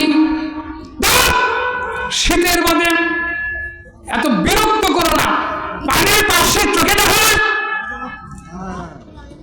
দেখছেন মশা, চোখে দেখো না। মা গো, এই ধরনের আচরণে স্বামীর মনে কষ্ট দিয়েন না। রাসূল বলেন, যে ব্যক্তি স্বামীকে কষ্ট দিবে, আল্লাহ তার প্রতি নারাজ হয়ে যাবে, আল্লাহ তার প্রতি সন্তুষ্ট থাকবেন না। আল্লাহ যদি সন্তুষ্ট না থাকে, তাহলে তার স্থান কোথায়? জাহান্নাম ছাড়া বিকল্প কোনো জায়গা নেই। বাবাকে এই জন্য সাহাবায়ে কেরামের স্ত্রীরা, ওরা ওদের জান প্রাণ দিয়া স্বামীদের মন জয়ের চেষ্টা করত। এবারে এই মর্মে একটি ঐতিহাসিক ঘটনা আবার আপনাদের সামনে নিয়ে আসে। কি বলেন, আসবো নাকি মন খারাপ করতেছেন গো? সেটি হলো, আপনারা রাসূলের একজন সাহাবী, নাম হলো আবু তালহা, নাম শুনছেন? আবু তালহা, উনি রাসূলের সাথে কোনো একদিন সফরে চলে গেছেন দিন প্রচারের কাজে। দিন প্রচার করে ঘরে ফিরে আসতেছেন। সেই যুগে নিয়ম ছিল, তারা বাড়িতে পৌঁছার কিছুটা দূরে তাঁবু স্থাপন করবে, তাঁবু থেকে তারা বাড়িতে পত্র প্রেরণ করবে। পত্র পাওয়ার সাথে সাথে স্ত্রীরা সাজসজ্জায় সজ্জিত হবে, কারণ স্বামী এসে স্ত্রীকে দেখেই যেন কি হয়, খুশি হয়ে যায়। কিন্তু আজকের মা বোন তো দেবরকে খুশি করার জন্য চেষ্টা। কি বলেন, তাই না? সেই মা বোনটা দেখেন, তারা স্বামীকে মন জয় করার জন্য সাজসজ্জায় সজ্জিত হচ্ছিল। তো ঠিক সেই নিয়মে আবু তালহা বাড়িতে পত্র প্রেরণ করছে, স্ত্রীর সাজসজ্জায় সজ্জিত হচ্ছে। আবু তালহার একটি মাত্র সন্তান, খুবই আদরের সন্তান, আল্লাহ তাকে আর কোনো সন্তান দেন নাই, একটি সন্তান, কেবলমাত্র 5-7 বছর বয়সে উপনীত হয়েছে। যখন সবচাইতে মানুষের কাছে সন্তানটা পিতামাতার কাছে বেশি মহব্বতের হয়, এই বয়সে পৌঁছেছে। এই কথা শোনার সাথে সাথে আব্বা আসতেছে, এই কথা শোনার সাথে সাথে সন্তান তো খুবই আনন্দ। আমরা তো তাই করছি, তাই না? যখন বাজার থেকে আব্বা ফিরে আসছে, দ্রুত ছুটে গেছে। আপনারা হয়তো করেন না, আমি করছি। দ্রুত ছুটে গেছি, গিয়ে আব্বাকে জোরে ধরছি, ব্যাগ থেকে সদাই না দেওয়া পর্যন্ত আব্বারে ছেড়ে দেই নেই। তো ওই রকম আবু তালহার সন্তানটাও, আব্বা আসছে এই সংবাদ শুনে খুব দ্রুত ছুটে চলছে।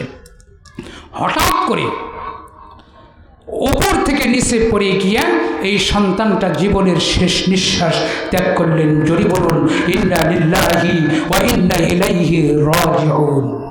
এইবার আবু তালহার স্ত্রী সন্তানটাকে নিয়ে দুচোখের পানি ছেড়ে দিয়ে অজরে কেঁদে কেঁদে বুক ভাসিয়ে দিচ্ছে। হঠাৎ মনে পড়ে গেল, এভাবে যদি কাঁদি স্বামী ঘরে ফিরে আসবে, ফিরে আসার পরে যদি আমার কান্না স্বামী দেখে তাহলে তো স্বামী মনে বড় কষ্ট পাবে। সুতরাং কান্না বন্ধ করে দিয়া আবু তালহার স্ত্রীর সন্তানটাকে ঘরের এক কোণে চাদর মুড়ি দিয়া ঢেকে দিলেন। এরপরে স্বামীর জন্য খাদ্য সাবারা তৈরি করলেন। স্বামী ঘরে আসছেন, সালাম দিচ্ছেন, আসসালামু আলাইকুম ইয়া আহলিল বাইত। সালামের জবাব দেওয়া হলো।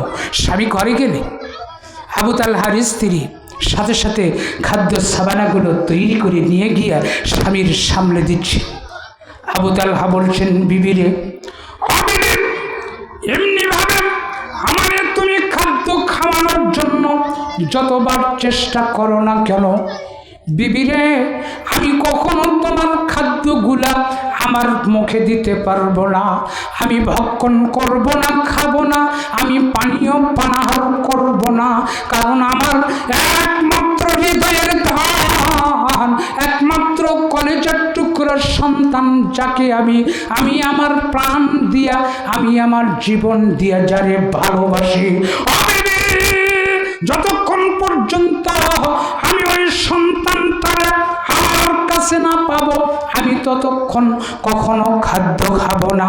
এইবার আবু তালহার স্ত্রী সঙ্গে সঙ্গে স্বামী আবু তালহারে বলতেছেন, স্বামী গো, অস্বামীর সন্তান না জানি কোথায় খেলাধুলার জন্য চলে গেছে, কখন কোন সময় সন্তান ঘরে ফিরে আসবে, সুতরাং খাদ্য খেয়ে নিয়ে আপনি শান্ত হবেন, আপনি সুস্থিরতা অবলম্বন করবেন।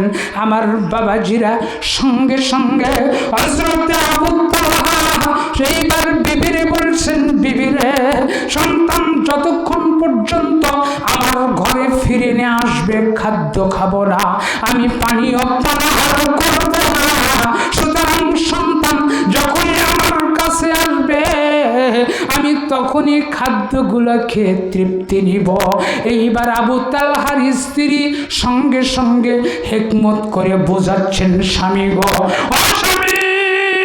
অস্বামী শুনে রাখো, যদি পৃথিবীর জমিনে কোনো ব্যক্তি তোমার কোনো প্রকার কোনো আমানত দিয়ে দেয়, আমানত দেওয়ার পরে আবার যদি আমানত খানা গ্রহণ করতে চায়, আমানত খানা ফিরে নিতে চায়, স্বামী গো আপনার কি কোনো দ্বিধা, আপনার কি কোনো দ্বন্দ্ব সংকোচ থাকবে?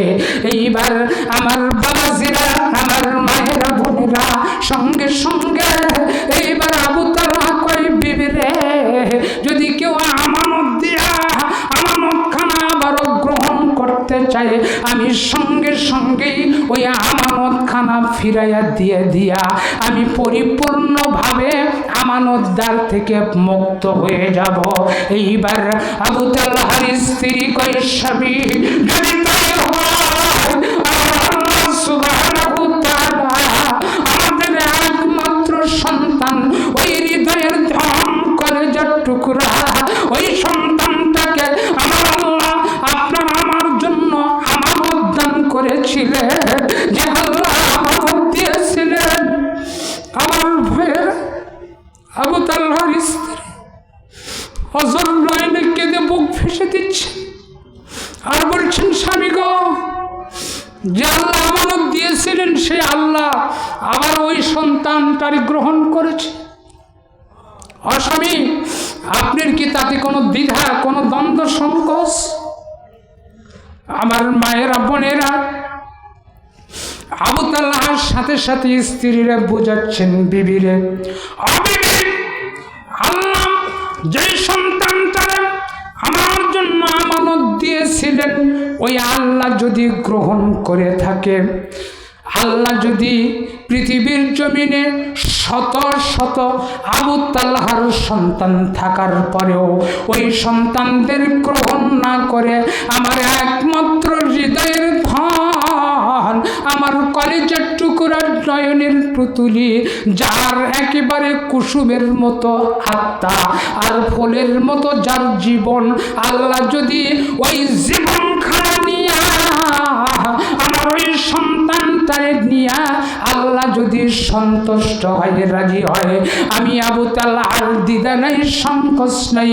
কিন্তু বিবি শুনে রাখো, যে সন্তানটারে আমি আমার প্রাণ দেয়া ভালোবাসি, যিনি আমার হৃদয়ের ধন, কলেজের টুকরা, সুতরাং ওই সন্তানটারে একটু বারের জন্য হলেও আমাকে দেখিয়ে দাও। আমি সন্তানটারে দেখে আমার স্থাপিত হৃদয় শান্ত করে নিব, আমি আমার জান প্রাণ জড়িয়ে নিব। এইবার আবু তালহার স্ত্রীর সঙ্গে সঙ্গে এইবার আবু তালহাকে সঙ্গে করে নিয়া ঘরের ওই কোণ থেকে চাদর উল্টাইয়া সন্তানটাকে বের করে দিলেন।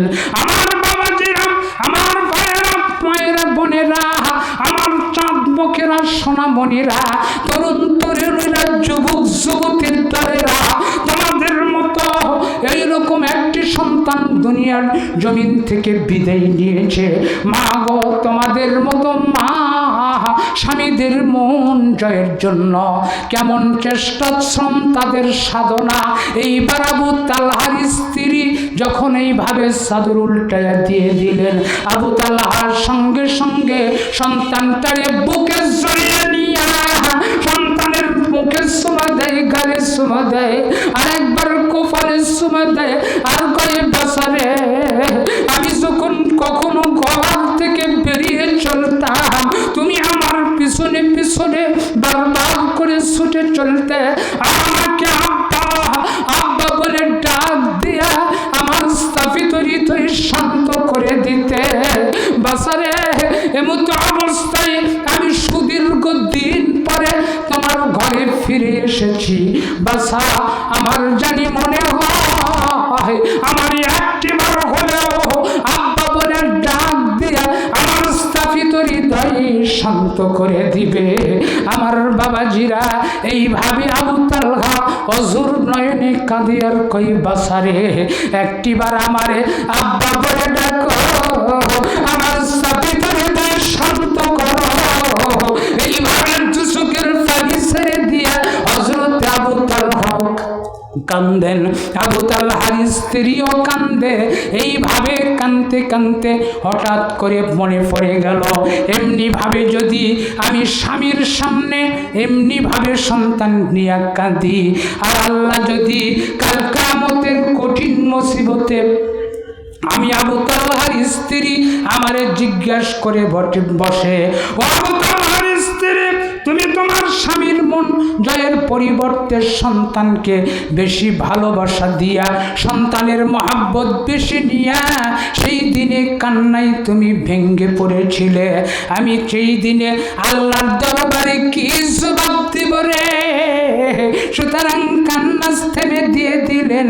আর আল্লাহর সাথে সাথে তাদের এই প্রক্রিয়া দেখে, আবু তালহার স্ত্রীর স্বামীর মন জয়ের চেষ্টা দেখে আল্লাহ হযরতে জিবরিলকে ডেকে বলেন, জিবরিল আমিন, আর কাল বিলম্বের কোনো সুযোগ তোমাদের নাই।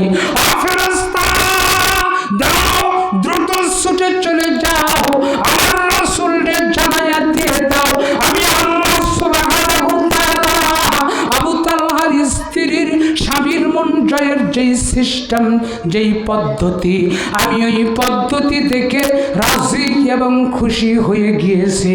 আমার রাসূলকে জানাইয়া দাও, ওই একটা সন্তানের পরিবর্তে আমার আল্লাহ তাকে এক নয়, দুই নয়, 7 জন হাফেজকারী ওলিয়া উলিয়ার সুসংবাদ দান করে দিলাম। সুবহানাল্লাহি বিহামদি। ও তোমরা ভুলেই গেছো, ও তোমরা ভুলেই গেছো বীর শহীদদের নাম, রাহিলিল্লাহ করছে তারা জীবন কুরবান। ঠিক না বেঠিক? রাহিলিল্লাহ করছে তারা জীবন কুরবান, বদর উহুদ খন্দকেতে বিলিয়ে দিয়ে প্রাণ, রক্ত দিয়া মিটিয়া দিল কুফর করলো শয়তান, পবিত্র পবিত্র করলো জমিন, বাড়লো মমিন, প্রতিষ্ঠা পেল আল কোরআন। রাহিলিল্লাহে করছে তারা জীবন কুরবান। ও তোমরা ভুলেই গেছো, ও তোমরা ভুলেই গেছো বীর শহীদদের নাম। রাহিলিল্লাহে করছে তারা জীবন কুরবান। জয় কোন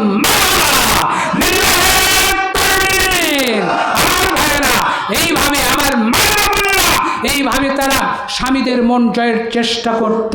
মাগো, শুধু তাই নয়, আরেকটি হেকায়েতে সাহাবা থেকে আরেকটি ঘটনা আপনাদের শোনানোর চেষ্টা করছি। সেটি হলো রাসূলের একজন সাহাবী, তার স্ত্রী অত্যন্ত স্বামীর আনুগত্যশীলা। তো কোনো একদিন স্বামী রাত্রিবেলা, রাত্রি 12টা পেরিয়ে গেছে, এমতো অবস্থায় বলছে, বিবি হে। জি স্বামী। বলে একটু পানির তৃষ্ণা। আমাদের মতো, আমাদের স্ত্রীদের মতো স্ত্রী হলে কি বলতো জানেন? আরে এত রাত্রে তোমার পানির তৃষ্ণা, কি বলছো? কে দেখো না, খাই আসবে বাবা, কি করেন তাই কি না? কিন্তু বিবি দেখছেন কি বিবি, মা গো, এখান থেকে শিক্ষা নিতে হবে। বিবি দেখছেন, এইবার বিবি বলছেন, স্বামী হে ঠিক আছে একটু দাঁড়ান, আমি পানি নিয়ে আসছি। বিবি চলে গেছে পানির জন্য। এখন তো বাড়ি বাড়ি টিউবওয়েল, সেই সময় অনেক দূর দূরান্ত থেকে 1 মাইল 1/2 মাইল দূরে কূপ চেনেন তো, মুরব্বী যারা আছেন তারা চেনেন, কুয়া। এই কুয়া থেকে পানি সংগ্রহ করতে হয়। একটু দূরে চলে গেছে, পানি নিয়ে এসে দেখে স্বামী ঘুমিয়ে গেছে। সুবহানাল্লাহ বললেন না? এবার স্ত্রীটা স্বামীর শিওরে দাঁড়িয়ে আসে। স্বামী জাগ্রত, কি ব্যাপার বিবি হে? স্বামী গো, আপনি তো পানি চেয়েছিলেন, আমি পানি নিয়ে আসছি। বলে ডাকনি কেন? আমি ডাকলাম না, যদি আপনারে ডাক দেই আপনার ঘুমের ব্যাঘাত ঘটবে। কি ঘটবে? ঘুমের ব্যাঘাত ঘটবে, আপনি কষ্ট পাবেন। সুতরাং এই জন্য আমি আপনার জাগাই নেই। এইবার এই স্বামীটার সাথে সাথে বিবির জন্য আল্লাহর কাছে দোয়া করলেন, আল্লাহ তুমি আমার স্ত্রীর জন্য জান্নাত নসিব করে দিও। আমি বিবির প্রতি খুশি, রাজি, তুমিও রাজি, খুশি, সন্তুষ্ট থাকো। দোয়া করে দিলেন। এই স্ত্রীটা হঠাৎ করে কিছুদিন যেতেই বলছেন, স্বামী গো, স্বামী আমি আর আপনার ঘর করব না। হয় আপনি আমাকে তালাক দিবেন, না হয় আমি আপনাকে তালাক দিব। কি কন? এই ধরনের আদর্শ স্ত্রী যদি এই কথা বলে, কি বলেন, আকাশ ভেঙে মাথায় পড়ার কথা না? খুবই হতভম্ব হয়ে যাচ্ছেন, কি ব্যাপার বিবি গো, কি ব্যাপার? এতদিন ঘর সংসার করলাম, দাম্পত্য জীবনে কি তুমি অসুখী? বিবি বলছেন, না গো স্বামী। বলে কেন? আমার সন্তান সন্ততি কি তোমাকে কোনো কটূক্তি করেছে? না গো স্বামী, তাও না। আমি আমার সংসার পরিচালনা করতে গিয়ে তোমার ভরণ পোষণ আমি যেভাবে করছি, এতে কি তুমি অসন্তুষ্ট? না গো স্বামী, তাও না। বলে কেন? তাহলে তুমি ঘর করবে না কেন? তালাক নেবে কেন? বিবি বলছেন, স্বামী গো, আমি এটা আপনার কাছে বলবো না, আমি বলবো সেই দু জাহানের সরদার জনাবি মুহাম্মদুর রাসূলুল্লাহ সাল্লাল্লাহু আলাইহি ওয়াসাল্লামের কাছে গিয়া। রাসূল যদি বলেন যে তোমরা ঘর সংসার করো, তাহলে করব। আর যদি রাসূল বলেন না ঘর সংসার করো না, তাহলে আপনি তো আমাকে তালাক দিবেন। স্বামী বলছেন, রাসূল যদি বলে তাহলে দেব, চলো। তারা রাসূলের কাছে যাচ্ছে দুইজনে মিলে। যেতেই হঠাৎ করে রাস্তার মধ্যে গিয়ে স্বামীটা একটা পাথরের সাথে উষ্ট খেয়ে পায়ের একটা আঙ্গুল ফেটে গিয়া দর করে রক্ত প্রবাহিত হওয়া শুরু হলো। সাথে সাথে বিবি নিজের ওড়না ছেড়ে স্বাভাবিকভাবে রক্তক্ষরণ বন্ধ হওয়ার জন্য যা দরকার তা করলেন, ব্যান্ডেজ করে দিয়ে দিলেন। দেওয়ার পর বলছেন, স্বামী চলেন, ঘরে ফিরে চলেন। কেন? বলে স্বামী গো, আল্লাহ আমার দুনিয়ার জীবনে যত দিন হায়াত দান করছেন আমি ততদিন পর্যন্ত আপনার সাথে সংসার করব, আর তালাক নিব না, দেবও না। কি বুঝলেন? স্বামী বলছেন কি ব্যাপার বিবি, কিছুক্ষণ আগে তুমি বলছো ঘর করব না, এখন বলছো জিন্দেগিতেও আপনার জিন্দেগি ছাড়ব না, কারণ কি? এইবার বিবি বলছেন স্বামী গো, স্বামী আপনি রাসূলের হাদিসকে পড়েন নাই। আল্লাহর রাসূল বলেন আদ-দুনিয়া সিজনুল মুমিনিন ওয়াল জান্নাতু লিল কাফিরিন। এই দুনিয়া হবে যারা দুনিয়া সিজনুল মুমিনিন, দুনিয়াতে যারা মুমিন হবে তাদের জন্য এই দুনিয়াটা হবে এক একখানা জেলখানা, হাজতখানা, এক একটা জাহান্নামের টুকরা। আর যারা কাফের হবে তাদের জন্য দুনিয়াটা হবে এক একটা বেহেশত, এক একটা শোকের জায়গা।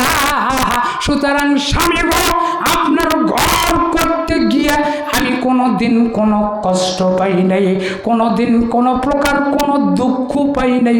সুতরাং এতে করে আমার মনে হচ্ছিল আপনি সঠিক মুমিন নয়।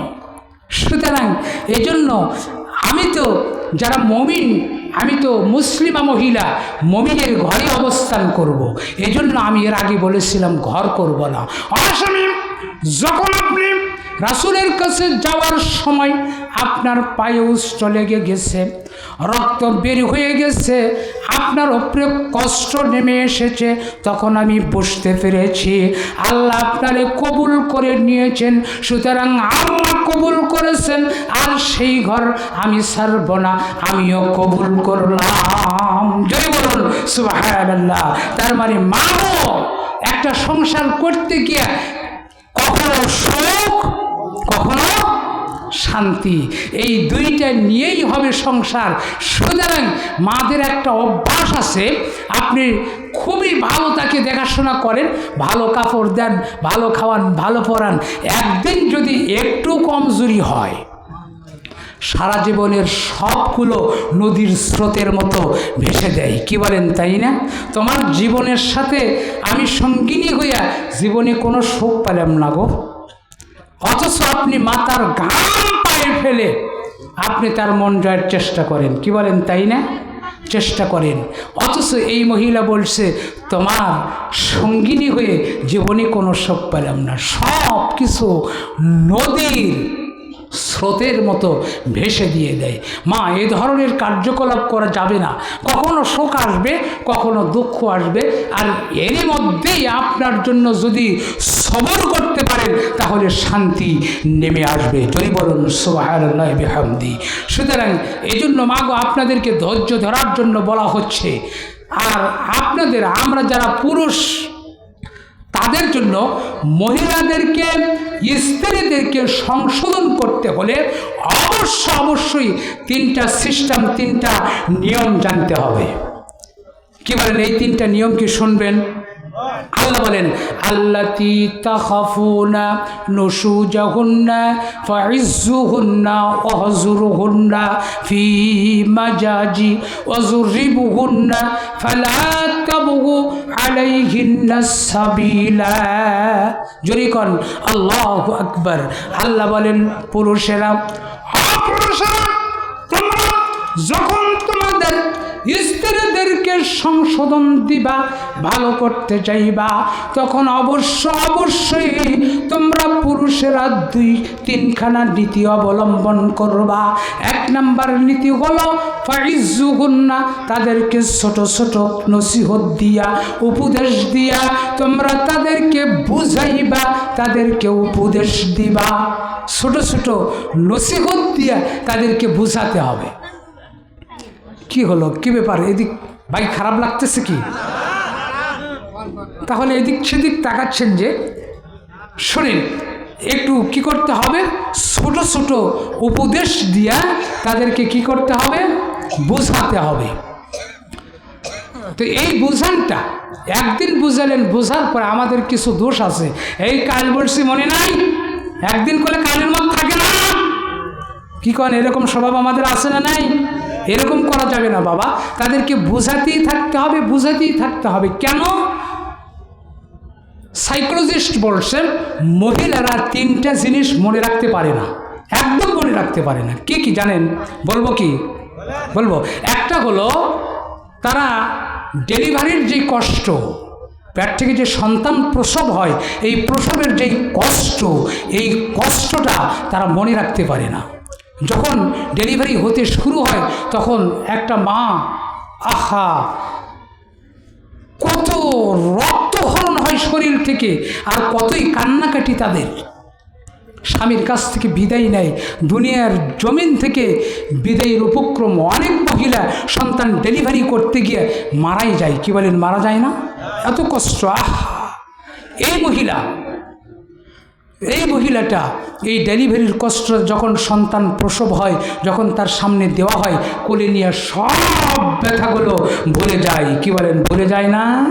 যদি ভুলে না যেত তাহলে আবার ওই মহিলাটার স্বামীকে নিয়ে আবার বাসর সজ্জায় ঘরে গিয়া দাম্পত্য জীবনে তারা যৌবনের আদান প্রদান করত। কি বলেন, করত? বুঝি না, করতো না। তাহলে বোঝা গেল যে এরা ডেলিভারির যেই কষ্ট, এই কষ্টটা মনে রাখতে পারে না। আপনি ছোট ছোট নসিহত করবেন, এই নসিহতের কথা আজকে করবেন, কালকে গিয়া ও মনে রাখতে পারবে না। এই জন্য ওকে বারবার নসিহত করতে হবে। এরপরে 3 নাম্বার হলো এরা স্বামীর আঘাত, মার মনে রাখতে পারে না। স্বামী তাকে কোনো ভুলের কারণে মারলো, মারার পরে আপনি চলে গেছেন, যাওয়ার পরে স্ত্রীর জন্য কিছু নিয়ে আসছেন, একটু হাদিয়া নিয়ে আসছেন, নিয়ে এসে যেই স্ত্রীর হাতে হাসি মুখে দিচ্ছেন, দেওয়ার সাথে সাথে দেখবেন স্ত্রীটা আপনার ওই আঘাতের কথা, মারের কথা ভুলে গেছে। কি বলেন, ভুলে যায় না? ভুলে যায়। সুতরাং এখান থেকে বোঝা যায় স্ত্রীরা এই 3টা জিনিস মনে রাখতে পারে না, যার জন্য বারবার করে কি করতে হবে? নসিহত করতে হবে। এরপরে বক্তা তো এসে গেল, কি শেষ করে দেবো নাকি? সালাম ভাই। আচ্ছা, যতটুকু বলছি আলহামদুলিল্লাহ।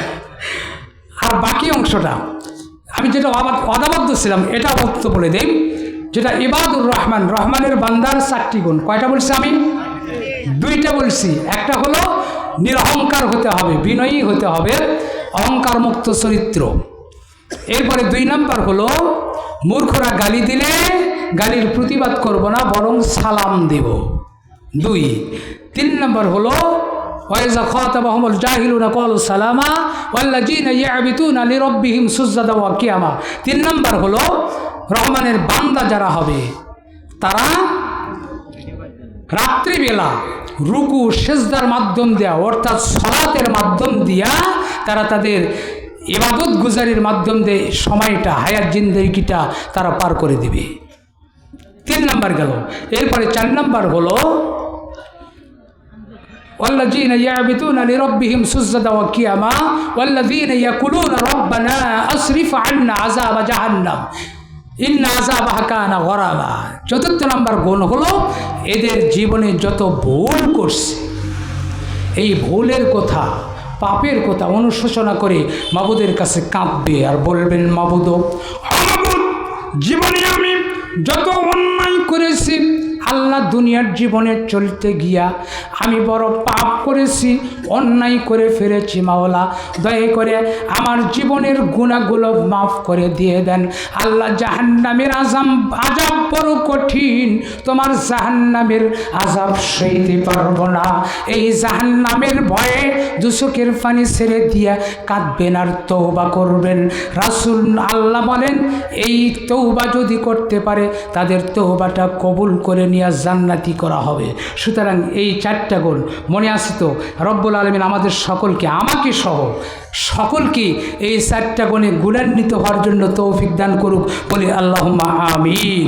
পরিশেষে আপনাদের সকলের সর্বাঙ্গীন জীবনের উন্নতি কামনা করে আমার জন্য দোয়া চেয়ে নিয়ে অন্তত পক্ষে আজকের এই অসমাপ্ত আলোচনা এখানেই সমাপ্ত করছি। ওয়া আখির দাওয়ানা আলহামদুলিল্লাহি রাব্বিল আলামিন। আসসালামু আলাইকুম ওয়া রাহমাতুল্লাহি ওয়া বারাকাতুহু। জি।